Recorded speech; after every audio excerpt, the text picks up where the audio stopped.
l'acharnement de Satan par rapport à la femme, la société moderne, notre société satanisée, la façon, les mesures qui ont été prises par rapport à la femme, eh bien, correspondent en tout point avec la haine de Satan et notamment avec la prédiction, la prédiction biblique de la guerre entre l'homme et la femme et la postérité de la femme et la postérité de Satan. Et donc,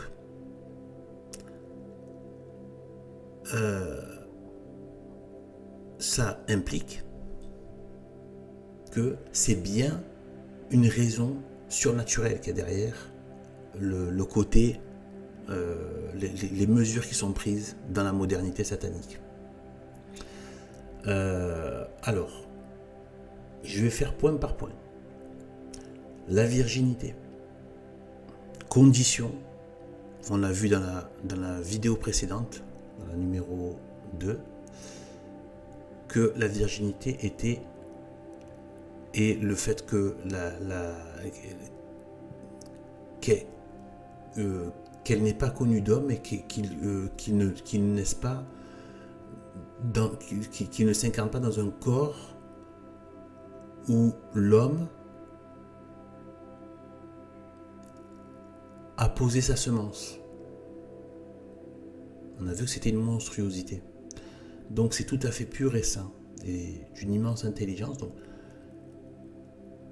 la virginité de la femme. Qu'est-ce qu'a fait la société moderne démoniaque? La débauche sexuelle.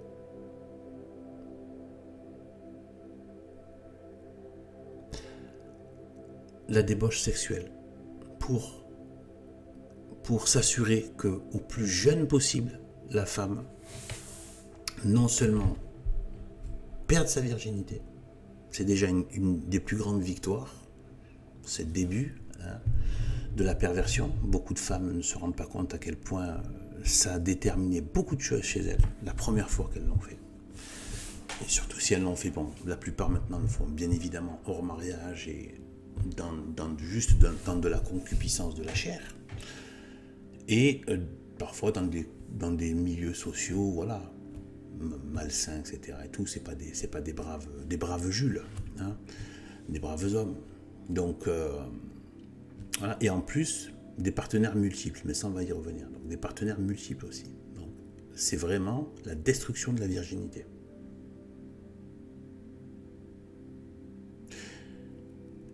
Et cette débauche sexuelle, comme je disais, elle est amenée de manière avec du saupoudrage, des paillettes. Mais moi, je m'étais fait bluffer pendant toute ma jeune âge adulte. Avec nous, d'ailleurs, en fait, là, le vernis, c'était le romantisme. D'ailleurs, le romantisme qui était déjà là, avec tous les poètes romantiques qui passaient leur temps à écrire des poèmes sur la femme. En fait, derrière, il n'y avait rien de spirituel, c'était que la concupiscence de la chair qui montait à une échelle intellectuelle, c'est tout. Le fantasme qu'il mettait par écrit, quoi, voilà. Et en fait, c'est donc cette espèce de romantisme, et nous, après, on a hérité d'un romantisme, notamment dans les chansons. Voilà, seul sur le sable, les yeux dans l'eau, mon rêve était trop beau. Voilà, à la fin de l'été, tu partiras, machin, bref, tous ces trucs. Donc il y a un côté, le romantisme. Mais le romantisme, ça a donné quoi dans les faits? Ça a donné que on a banalisé que la jeune femme, et ça c'est dès les années, tout ça, 60, tout ça, que la jeune femme, une jeune femme, eh bien, a des petits copains. Et bien souvent, elle présentait son petit copain à ses parents. Vous vous rendez compte? Je vous présente mes débauches, en fait. Il vient manger à la maison. Ouais, ça a commencé comme ça. En fait, on a banalisé que la fille perdait sa virginité, qu'elle avait des rapports sexuels hors mariage, qu'elle a découvert le sexe à un âge, voilà, à un âge très jeune, mais en plus, parfois avec des types qui, ça se trouve, le faisaient de manière complètement irrespectueuse, etc. Donc, et quand on sait l'enjeu de pureté qu'il y a par rapport à ça. Donc, on a banalisé ça. Donc c'est normal. On a commencé avec la fille qui pouvait avoir 3 petits copains entre 15 ans et 20 ans. 3. Vous vous rendez compte? 3. À d'autres époques, c'est déjà de la prostituée. Pardon. De nos jours, à 20 ans, il y en a qui en ont connu 15, voire plus. Et je suis gentil. Vous imaginez quand elle arrive au niveau du mariage. Enfin, si elle se marie, si elle veut se mettre en couple. Elle n'arrive même plus à s'attacher à un seul homme, en fait. Donc, derrière, qu'est-ce qui va se passer? Voilà. En plus, elle a accumulé tout un mode de vie, etc. Une idée, elle a ramassé à droite et à gauche, comme tout le monde, de la pourriture gauchiste, féministe, etc. Eh bien, elle se retrouve, en général, elle va faire la misère à un pauvre type et elle va lui cracher dessus. Voilà, parce que une femme qui s'est trop adonnée à tout ça ne sait plus se consacrer à un homme et vivre simplement avec un homme. Elle ne sait plus, ça y est, elle est sortie de ça. À part une grâce divine, elle ne peut plus. Par des moyens naturels, son corps s'est trop habitué. Elle a trop été en contact avec la chose, elle a connu trop de situations, elle a connu trop la bestialité, de multiples bestialités d'hommes, etc. et tout. Donc voilà, elle connaît tout ce qui est cru, etc. C'est fini. De plusieurs hommes différents, ça y est, elle est désensibilisée, quoi. Elle ne peut plus être dans une sorte de magnifier un homme, voilà. Donc déjà, voilà, donc on voit que la virginité attaquée, ça a été une des premières choses. La virginité de la femme. Qu'il n'y ait plus de vierges, de jeunes filles vierges. On en est là aujourd'hui, dans le monde occidental, et pas que occidental. Même si dans d'autres sociétés ça se cache bien, mais bon, voilà, ça respecte des apparences, mais que des apparences. Ensuite, au niveau de la sainteté, donc il y a eu la promotion donc, des habillements impudiques, hein, ça avait commencé avec la mini-jupe, la jupe courte, ensuite. Maintenant, c'est carrément à poil, quoi. C'est à poil, mais c'est à poil sexy avec une culotte. Voilà, enfin bref. Je ne rentre pas dans les détails, on voit, on connaît, etc. Habillement impudique. L'habillement impudique. Et donc, elle montre en permanence une image d'impudicité. Donc, contraire à la sainteté. Aussi, par rapport à la sainteté, la femme, son âme est vraiment excellente quand elle s'adonne à la spiritualité et qu'elle est dans le bon sens. À mon avis, elle surpasse bien des hommes dans cette espèce de facilité elle fond dans la vie spirituelle de manière très comme ça. Ça vient, quoi. Ça vient et tout est évident comme ça. Eh bien, c'est particulier. On a vu à quel point les femmes, quand elles étaient notamment dans le christianisme, à quel point elles étaient. Enfin, je veux dire, elles sont allées vers la sainteté de manière, voilà quoi. C'est impressionnant. Les candidates à devenir sœurs, à rester vierges, c'était impressionnant. Donc, elle a cette tendance, mais elle a une faiblesse. C'est pour ça que Dieu l'a mise sous l'autorité d'un homme. Elle a une faiblesse de se faire, on va dire, tromper facilement. Eh bien, pour ça, eh bien, qu'est-ce que le démon a fait avec cette société satanique moderne? Il a excité chez elle le matérialisme, la possession, on le voit. La possession, le shopping et la consommation et les vanités du monde. Les vanités sociales, les sorties, les consos, ça a été excité chez elle. C'est excité. moi je pense que la femme n'est pas comme ça. Mais elle peut le devenir, et ça Satan le sait, si jamais elle n'enfante pas. Une femme, regardez bien des femmes qui ont fait des enfants assez tôt, parce qu'elle n'est pas censée attendre 30 ans pour faire des enfants, eh bien, ce côté débile de revenir en permanence avec des sacs de conneries, quoi, désolé pour le terme, c'est comme ça, quoi, des sacs de conneries, il passe son temps à vouloir faire du shopping ou voilà, quoi, ou d'espèces d'accumulation matérielle insensée, bien sûr, matériel nécessaire, et bon oui, mais insensé et insatiable, eh bien ça c'est souvent celles qui sont sorties déconnectées de la vie de mère, quoi. Voilà. Voilà. Donc on voit vraiment que, voilà, pour détruire la sainteté, l'impudicité et une vie matérialiste et de plaisir des yeux, enfin la concupiscence des yeux, voilà. Et ensuite, Dieu a prévu qu'elle engendre, qu'elle enfante une postérité, et qui sera l'ennemi de sa postérité. Donc le simple fait qu'une femme qui reste sanctifiée, hein, par les sacrements, par une vie chrétienne, si en plus, donc elle est épouse, donc si elle est jeune épouse et qu'elle fait des enfants, alors elle est non seulement sanctifiée, elle est en état de sanctification, et en plus, elle engendre potentiellement la postérité qui est ennemie de la postérité de Satan. Les fils de Satan, c'est-à-dire tous ceux qui n'adhèrent pas au Christ et qui sont antichrist. Vous voyez l'enjeu? Qu'elle ne soit plus chrétienne et qu'elle n'enfante plus. Voilà. Et comme le fait d'enfanter peut éduquer une femme, peut rééduquer une femme, même si elle avait déconné un petit peu avant, eh bien, ça peut rééduquer une femme.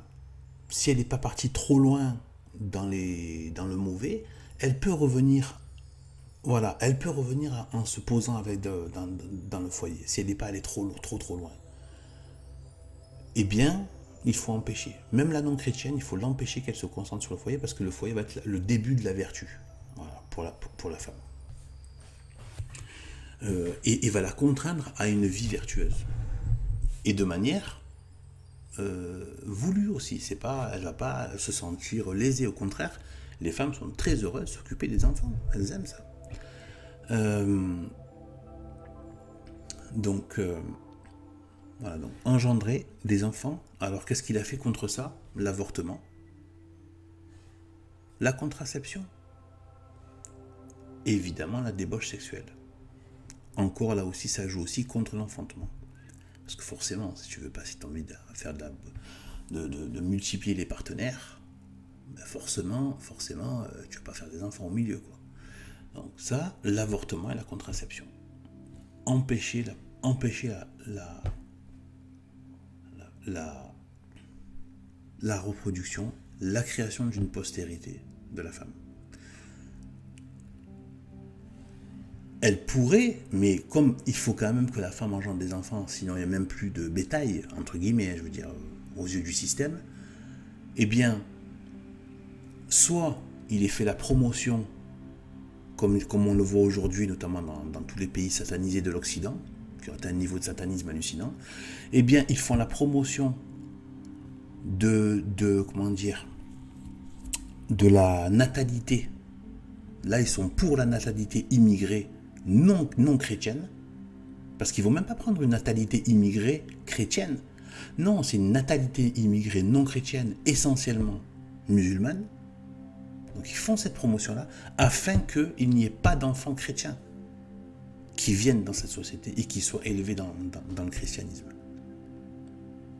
Si demain les immigrés de l'islam se convertissaient en masse au catholicisme, ils seraient combattus et on leur proposerait la contraception, l'avortement et la débauche. C'est ça en fait la réalité. Parce qu'ils ne veulent pas de postérité chrétienne. Vous comprenez que c'est lié à la Bible en fait. Alors, voilà, donc soit une natalité immigrée, et pour celles qui sont issues d'une culture occidentale chrétienne, eh bien, pour elles, moi ça c'est personnel, c'est une opinion personnelle, je pense qu'il y a des effets de générations de baptisés qui se font. Même la pire des débauchés, si si elle vient d'une lignée de chrétiens, eh bien sa postérité, et ça Satan le sait, peut revenir au christianisme beaucoup plus facilement si elle fait des enfants et qu'elle se concentre sur eux. Même la pire des débauchés, si elle vient d'une lignée chrétienne, parce que ça j'ai entendu quand même de sources sûres que des familles de saints font plus de saints. C'est pas une loi, il y a des exceptions bien évidemment comme pour tout ici-bas, mais c'est une voilà, si vous prenez par exemple ne serait-ce que il y en a tellement, il y en a plein des exemples comme ça. Donc il y a bien une bénédiction dans la famille, parce que vous savez que Dieu a béni les familles depuis Abraham, il bénit des lignées et des descendances, il en bénit, donc c'est une bénédiction. Et des baptisés pieux qui font des enfants baptisés et pieux, ça ne part pas comme ça, même avec une jeunesse de débauche ou une vie de débauche, ça part pas comme ça. Il y a une sorte de quelque chose qui est passé dans le sang. Et le lien entre le corps et l'âme, et donc forcément le sang qui est, voilà. Donc voilà, la vie, bref, je ne vais pas rentrer dans tous ces détails-là. Et donc, eh bien, c'est pour ça que, entre guillemets, les blanches, les occidentales, sont particulièrement ciblées. Voilà, particulièrement ciblées par la débauche, mais pas que. Y compris, regardez, au Brésil, etc. Il y a eu toute une promotion du Bronx, parce que, justement, même si elles ne sont pas forcément toutes blanches, parce que là-bas c'est assez métissé, eh bien, une promotion aussi, bon, il y a quand même eu pas mal de grâce là-bas, heureusement il reste encore un bon esprit chrétien, mais quand même, on sent que la débauche sexuelle a été promue au Brésil, vous voyez, parce que christianisme, c'est tout. Par contre, pas de débauche sexuelle chez les autres, on s'en fiche, même chez les hindous, les musulmans, tout ça. Voilà, non, c'est pas grave, là c'est pas, voilà, la promotion, non, dès que c'est des chrétiennes, bordel sexuel. Donc, vous voyez, là, vraiment, c'est très ciblé, c'est très très ciblé. Donc, voilà, et alors, ensuite, Dieu a dit, donc, a prévu à la femme, donc, un seul homme, a prévu plein d'hommes.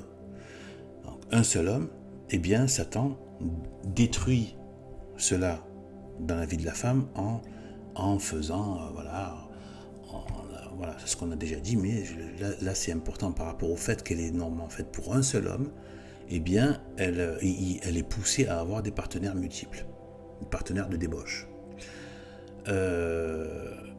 Ensuite, par rapport au mariage, elle doit avoir des relations avec un homme dans le cadre d'un mariage, parce que même Adam et Ève ont été bénis. Dieu a dit, si vous reprenez la Bible, Dieu a dit,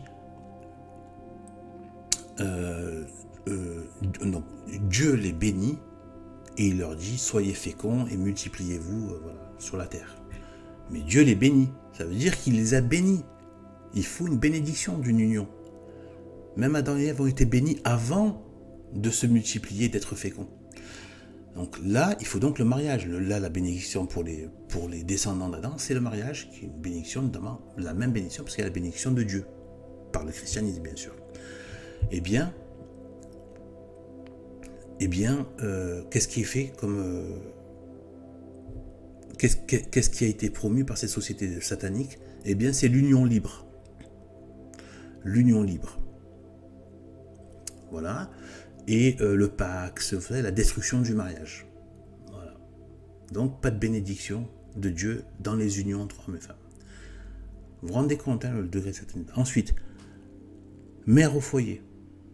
Elle devait s'occuper de sa descendance, de ses enfants, etc. Eh bien, elle a été poussée à devenir une travailleuse ambitieuse, excitée à l'ambition et à l'arrivisme professionnel. C'est hallucinant, toutes les femmes modernes. Elles sont excitées dès le berceau à faire des prouesses d'avancement professionnel. Avoir un travail honnête et simple, hors de question. Et s'en contenter, non. Il faut toujours chercher midi à 14h. Voilà. Donc, et du coup, qu'est-ce que ça fait aussi? Ben, ça la fait sortir de son foyer. Et du coup, elle n'est plus avec ses enfants. Le peu qu'ils font encore des enfants, ben, on leur enlève par l'école. Et ensuite par le travail. Et par le travail. Et donc, en fait, la femme est coupée de ses enfants. Même quand elle enfante. Ensuite, le féminisme. Non, pardon, la féminité. Elle est censée être féminine. D'accord? Elle n'est pas censée... Dieu ne l'a pas, a pas fait un autre homme. Il a fait une femme. Il a tiré d'Adam, de la côte d'Adam, il a tiré une femme, mais il a donné une autre polarité d'Adam. Voilà. C'est la même, tout en étant une autre polarité. D'accord? C'est merveilleux d'ailleurs. Quand ça se passe bien, c'est merveilleux. Eh bien, là, qu'est-ce qu'il fait? Il détruit cette spécificité qui plaisait à Adam et de cette belle féminité et tout ça. Et il la rend masculine. Aujourd'hui, la masculinité. Le masculinisme des femmes.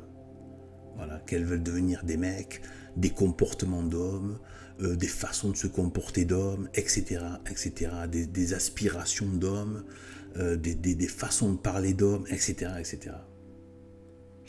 Mais au final, il en fait une hybride. Vous savez que voilà, l'androgyne, c'est surtout ça le but de ni homme ni femme. Parce que même si elle devenait un homme, ce serait trop homme. Il faut qu'elle soit dégradée, défigurée. Pas qu'elle prenne l'image parfaite de l'homme, non, de toute façon elle ne pourrait pas.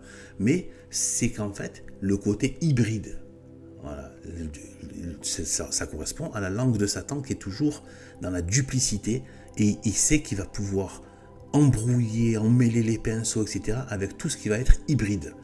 Ça qui fait la promotion de la mixité, du mélange, parce que quand tu fais ça, tu crées la confusion et tu ne peux plus savoir qui est quoi, discerner le bien du mal, etc. Donc c'est le bordel. Pardon, excusez-moi, des fois il y a mon côté un peu populaire qui ressort. J'essaie de rester dans parce que je parle des choses simples, de rester dans la propreté verbale, mais bon, ça va, c'est pas trop méchant non plus, j'espère. Alors, elle devait être donc sous l'autorité de l'homme, donc ça c'est dans la Bible, elle devait être sous l'autorité de l'homme, mais une autorité, ils l'ont justement diabolisée. Ah, par contre, l'autorité de la franc-maçonnerie, l'autorité de la République, l'autorité le covidisme, l'autorité du patronat, des banques, quand on vous impose une Europe que vous avez refusée, etc. et tout, une constitution européenne que vous avez refusée, qu'on passe sur le vote et qu'on vous impose des choses, là, il n'y a pas de problème. Par contre, une autorité saine, une autorité respectueuse. Dieu n'a pas dit maltraite la femme. C'est une autorité, comme une autorité sur un enfant. C'est pas malsain, bien au contraire, ça fait partie d'une harmonie. Bref, comme dans tout système, voilà, il faut une autorité. Donc là, c'était l'homme. Eh bien, elle passe donc de l'autorité de l'homme, qui est cassée, à l'autorité de l'État. Aujourd'hui, le vrai mari de la femme, c'est l'État. Elle compte sur l'État, elle se soumet à l'État, etc. L'État, sauf que comme l'État est maçonnique et sous contrôle de Satan, donc elle devient donc un agent de Satan. En spiritualité, donc ça je l'ai dit, elle a une forte propension à la spiritualité, beaucoup de dévotion et de mystique, la femme. D'ailleurs, elles doivent même être un petit peu régulées par les hommes par rapport à ça, parce qu'elles peuvent aller trop loin. Mais elles ont cette tendance à la vie mystique et à la vie de dévotion, et d'amour et de bonté, etc. Vraiment, une sorte de la féminité dans la spiritualité est magnifique. Eh bien, voilà, ça a été ce que j'ai dit auparavant, donc tout ce qui va être matérialisme, shopping, les vanités sociales, les sorties, la consommation, le travail, les ambitions arrivistes, etc. Ensuite, elle devait être une occasion de salut. Sa postérité t'écrasera la tête et tu lui blesseras le talon. Alors, la postérité, c'est en tandem avec Sainte Marie, avec la femme. Voilà, c'est en tandem. C'est la postérité sans Sainte Marie et sans Dieu, c'est pas possible, ne peut rien faire, mais c'est avec la postérité que les choses se font. Eh bien, elle était donc une occasion de salut. Elle a été une occasion de chute. Dieu veut en faire et il en fera. Sa volonté sera faite, que Satan, il peut se tortiller de manière lamentable ou haineuse, comme il veut, au fond des enfers, ou dans le monde, ce qu'on veut. La volonté de Dieu est déjà faite. C'est pour ça qu'on dit, Dieu sait très bien qu'on est déjà toute la fin. Il nous voit déjà au ciel, en fait, ou en enfer. Il sait tout. Donc c'est pour ça qu'il est dit, le diable est déjà vaincu. Et lui, il le sait qu'il est déjà vaincu. Mais nous, comme on est dans la temporalité, on découvre les choses.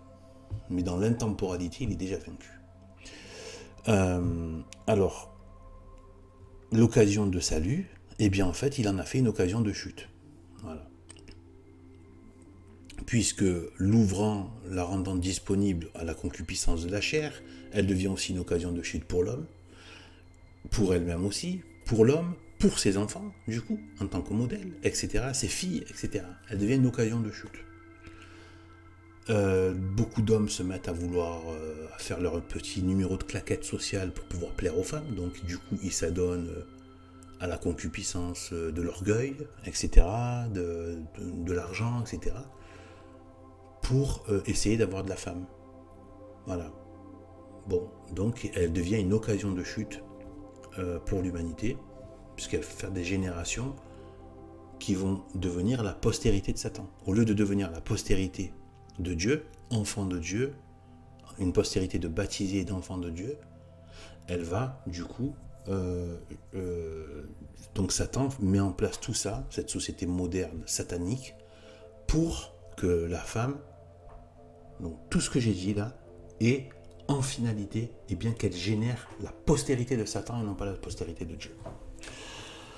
Voilà, mais sachez que tout ça, voilà, Dieu le permet par ingratitude de l'homme. Par ingratitude de l'homme, de la femme, par le fait que nous faisons obstacle à la grâce de Dieu. Eh bien en fait, voilà, c'est permis, ça fait partie de sa justice. Dieu n'est jamais débordé par la situation, mais même pas une poussière, quoi, rien. Il fait ce qu'il veut. S'il veut, il peut même revenir tout en arrière, effacer tout ça et refaire tout comme autrement. Il fait ce qu'il veut. Mais on ne peut pas, en fait, il faut s'habituer à se dire que tout ce que fait Dieu est merveilleux. J'ai du mal avec ça. Moi aussi, j'ai ma nature qui ressort, voilà quoi. J'ai mes faiblesses humaines, mais je veux m'habituer, c'est un travail que je fais sur moi-même, m'habituer à me dire que tout ce que Dieu fait, veut est parfait. Même si je n'en comprends pas tous les ressorts. Voilà. Et plus on fait comme ça, et plus on se rend compte que c'est vrai finalement. On a des lumières qui nous font nous rendre compte que finalement c'est vrai, quoi. Bon, j'ai pas le temps là de traiter la deuxième partie, je me suis beaucoup étalé là-dessus, mais je pense que ça valait vraiment son pesant d'or sur la compréhension de ce qui va se passer aussi par la suite. Donc je devais parler je vais le faire dans la numéro 4 du coup, de cette... au niveau de l'éminence et de l'honneur à l'humanité, qu'à l'humanité par le biais de la femme et donc de la femme, voilà, de la femme, voilà, de Ève, de la nouvelle Ève, hein, par Sainte Marie. L'éminence, à quel point elle a été élevée. Et bien ça, voilà, c'est ce qu'on va voir. C'est ce qu'on va voir. Et du coup, ce que ça a généré chez Satan. Gloire soit au Père et au Fils et au Saint-Esprit, comme il était au commencement, maintenant et toujours, et dans les siècles des siècles, ainsi soit-il.